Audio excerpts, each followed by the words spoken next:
Welcome to my channel. I'm Dani Walker. Thank you so much for joining me. We'll be talking about the Miss World Head-to-Head Challenge. If you enjoy content like this, please consider subscribing and hitting the notifications bell. And if you really want to support the channel, then check out the merch store before you leave. Thank you for clicking on this episode. This is the first time that I've been able to watch the Head-to-Head Challenge, and I think it's a really great idea for a couple of reasons. First, we need to talk about how this was coordinated. There's a couple things that you need to know that I learned about recently.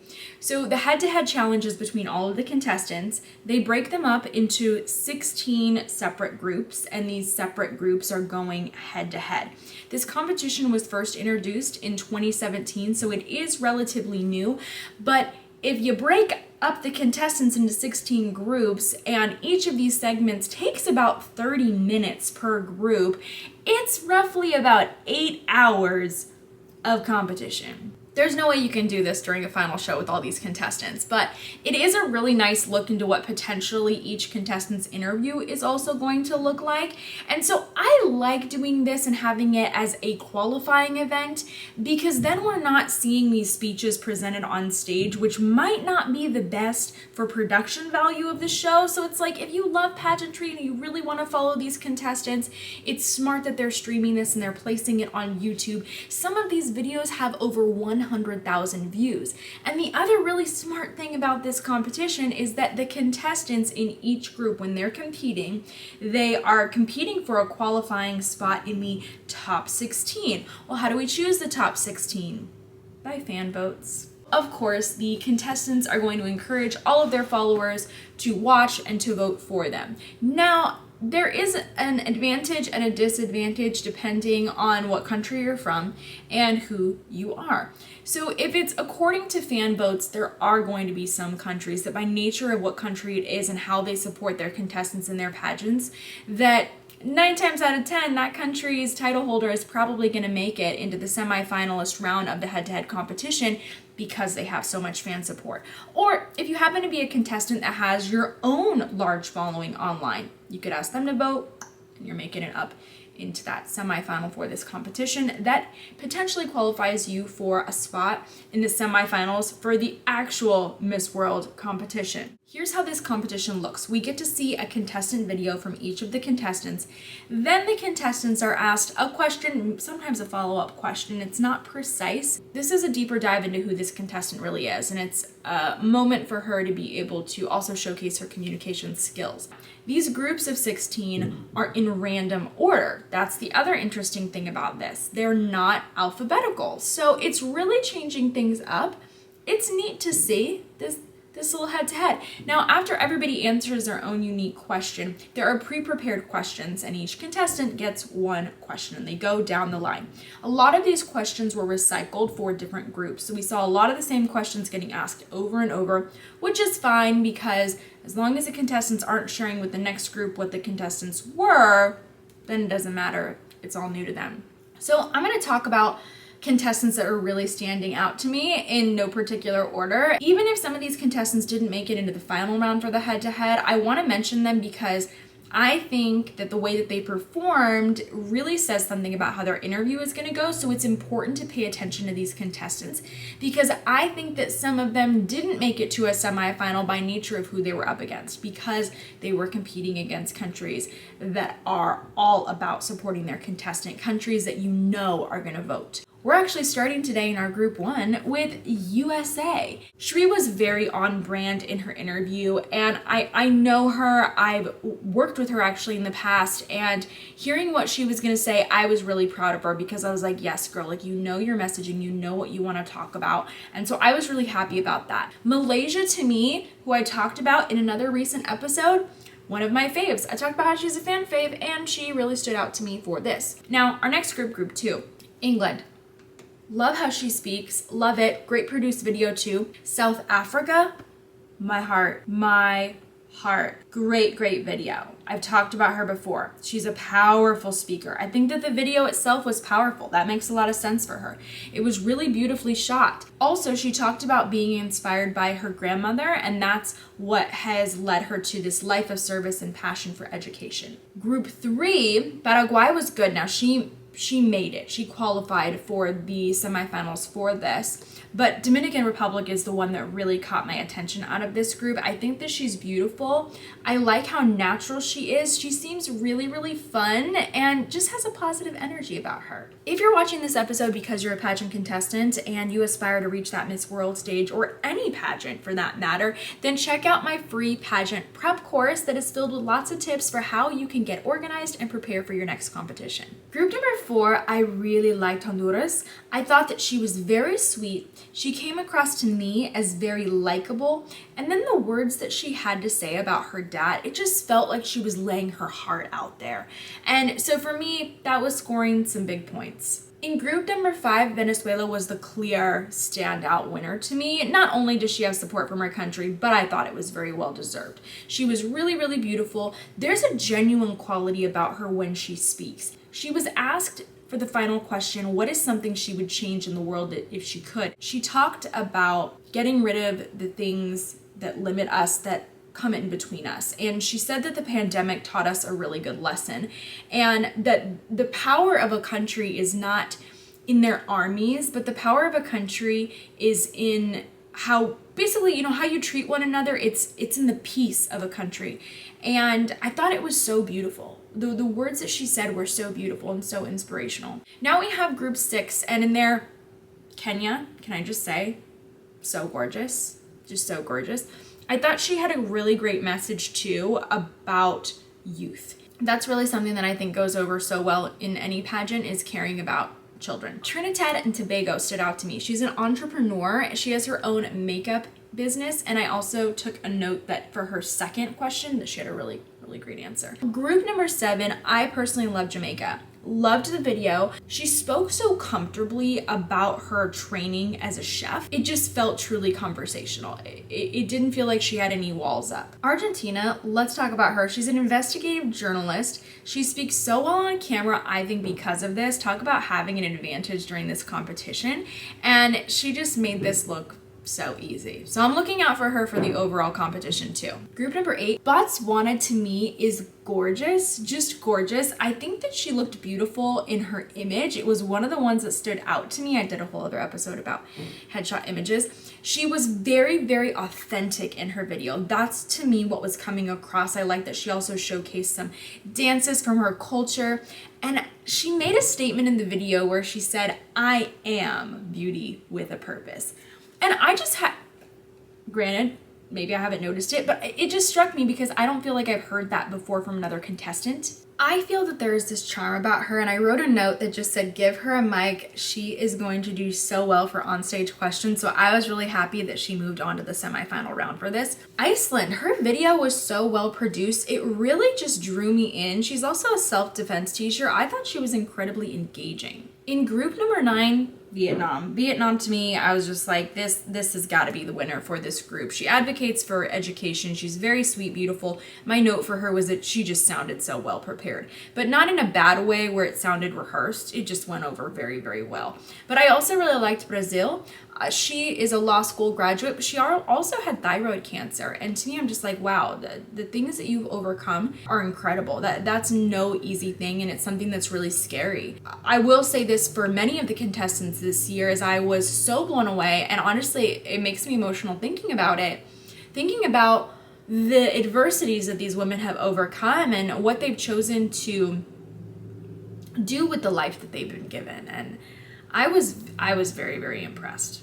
Now we have group number 10, and I thought Ecuador, loved her. She is a professional singer. She's so lively. That's what I like. She's just like, she's so fun.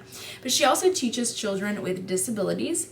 Then we had Chile, and she was just, her intentions seemed so sincere. She works as a physical therapist, and I liked it. There was such a light about her, and it's in her spirit, and you can feel that shining through her smile. Northern Ireland. She's given me Princess Diana vibes with those bangs, okay, very 90s Princess Di. She is a primary school teacher, so a kindergarten teacher. She is very confident, very well styled, very elegant. I'm obsessed. There's your train, and it's loud. Not only am I obsessed, I am invested. I am waiting for her to place in this competition. I need to see this happen. Now, Cameroon, gorgeous, gorgeous contestant. She wants to have a fashion and cosmetics enterprise. I just said that she was very well spoken. She had great styling. I also need to mention that Cameroon as a whole, for multiple organizations, I believe they've been sending some really strong contestants, and so this didn't shock me to see her doing really well. I think that they're doing something right internationally, whether it's for Miss World or Miss Universe. Great job. Keep it up. Group 11, Puerto Rico. Amazing video. She is the hometown girl in this situation, but what really got me for this was her final answer. I thought it was great. She was asked a question about what would you do if there were no rules, but she relayed this to breaking the rules is sometimes the right choice in life when it means that you are fighting for and ensuring equality for others. I was like, wow, I've not heard that. Philippines. A lot of people are talking about her. She has this incredible story of being a miracle baby. She lost her mother several years ago, and this also reminds me a little bit of Kisses that competed at Miss Universe Philippines because she also talked about being a miracle baby. France's beauty is undeniable. Well, what got me here is she talked about the importance of learning financial independence, especially if she were to have daughters, and that's so true. There are a lot of inequalities between men and women because women do not have the financial knowledge that men have had for centuries, and this is something that I've become really passionate about, and I share a little bit about this on my YouTube channel and through my social media, but it's so important. It's something that I realized has held back so many women in my life is because they just let the man take care of your finances, and it's just not a good plan, ladies. It's not a good plan if you end up in an unsuccessful marriage or if a spouse dies and you become widowed and you have no idea how to manage your finances. So it's one of my biggest pieces of advice to young women, and so that really connected with me. Now, group number 12, Nigeria is a registered nurse and she wants to be a doctor, and oh my gosh, she advocates for blood cancers because she lost her dad to leukemia. So everything that she's doing in life just relates back to what's affected her personally, and that just touches my heart. Madame Ma is a fashion designer. She's a stylist, a content creator, very, very beautiful. She also created her own foundation, and to me, I can see her advancing into a semifinal potentially. Mexico. Gorgeous contestant. She talked about how she was in a bad car accident prior to competing for her national title, and I just really saw that she was a talented speaker, and so for me in this round I was like, okay, this makes sense why she moved forward. The next few groups are really tough. So group 13 here, Ireland. She's a medical scientist, and oh my gosh, she talks about women in STEM. She speaks very, very well, but she was almost homeless as a kid, and she was actually a refugee who had moved to Ireland, and she has this incredible story, and while I was listening to it, I just wanted to cry for her and for everything that she's overcome, just because I'm so proud. Colombia is a TV presenter, and she's also an early childhood specialist. She's very, very beautiful, and this was a really competitive group, but I can see her moving on, and she was glowing, just glowing. Also, she speaks with a lot of empathy. Curacao, oh my gosh, what an incredible story. She was really, really real and honest here. She shared with everybody how she had attempted multiple times to commit suicide, and that's why it's so important for her to be a motivational speaker, and it's why she addresses mental health. And I was like, wow. I was just blown away by her being that open about it. Once again, makes me emotional. And now she's here. In group 14, we had Costa Rica, and she is really, really beautiful. She does jujitsu, and she's really driven and passionate. India is someone that I am connected to because I was following her journey to her national competition, so there is definitely bias there, but I feel that it's well-deserved. She's beautiful. She studied computer science, but she also works with endangered children, and I'm really not surprised that she did well here. I think that there's still room for her placing and moving on in the competition, even though she wasn't selected as the winner for this round. Côte d'Ivoire. Such a beautiful smile. I honestly felt like I got lost when she spoke, but in a good way. I forget that it's a pageant because that's the quality that she has of engaging people and drawing them in. She is truly a captivating speaker. Nicaragua. Wow. Here's a really prepared queen. She had an inspiring story about her mom having her at 19 and her mom breaking this cycle and going and getting her degree, but the way that she shared it was great, and the quality of her answers, I was like, wow, what an incredible spokeswoman she would be for this organization, and she was just so well put together. Guinea-Bissau was also somebody that I noticed. I just thought she was really, really beautiful. Really beautiful, very likable too. Group number 16, Ghana makes me smile. Her energy and her happiness is so contagious, and I think that that just ups the likability factor. But that was the main thing to me that stood out about her performance. She also talked about the issue of teenage pregnancy in her country and how that's affecting young women, and I think that is something that should be addressed, and it's something that we should share about with young women. Uganda. Okay. I thought she had a beautiful image, okay, in her headshot. But not a lot of contestants always look like their images. She surpasses any expectation of what an image says about you. She glows like... Calm down, motorcycle. Motorcycles. Rude. She glows like no other. If this doesn't work out, please go to the Miss Universe competition. Once again, inspiring stories. She talked about how she admired her grandma, who primarily raised her, that her grandma was the first policewoman in Uganda, and her grandma told her a good piece of advice, and it was to not be afraid to be the first. And her Beauty with a Purpose campaign is for mental health. Haiti, another contestant, oh my gosh, overcame such adversity and is so inspiring. She talked about how she lost her home. There have been a lot of natural disasters in Haiti. Actually, I've done fundraising for that in the past. She had no food for 3 days, couldn't see her mom, and she thought that it was just the end for her, and that is why she addresses depression, because she was in such a low point in life. And just incredible. So after all of the contestants competed, they narrowed it down, and the ones that went on to win their groups were Nepal, Indonesia, Paraguay, Cayman Islands, Venezuela, Trinidad and Tobago, Mongolia, Botswana, Vietnam, Cameroon, Philippines, Mexico, Colombia, Cote d'Ivoire, Nicaragua, and Haiti. Now, if you make it to the top 16, they bring you all together, and now there is a judging panel. Here's what confused me. Here's how it went. All the contestants spoke about their Beauty for a Purpose project. We got to hear more about all of that. When everybody was done, then they all presented a little pitch about tourism for Puerto Rico. Was that part of it judged? I don't think that it was. I feel like that was just a bonus maybe. I'm not really sure. When all of this was said and done, then they asked the contestants to stand 2 by 2. There were 2 rows of 8, so they would stand by the 2, and then they would announce out of the 2 who was moving on and who received a semi-finalist spot.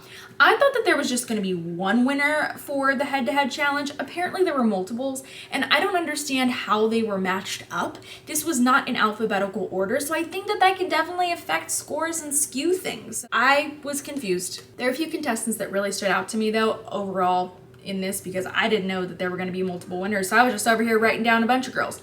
I thought Paraguay, Cayman Islands, Venezuela, Botswana for sure, Cameroon, Philippines, Cote d'Ivoire, Nicaragua, and Haiti. Our winners for this were Nepal, Paraguay, Venezuela, Botswana, Cameroon, Philippines, Cote d'Ivoire, and Nicaragua. All of the placements made sense to me. When I saw the results, I was like, yeah, if I were scoring, okay, yeah, I would give it to her. So congratulations to the ladies in this. I hope that you enjoyed this episode and learned a lot. I'm learning all about this.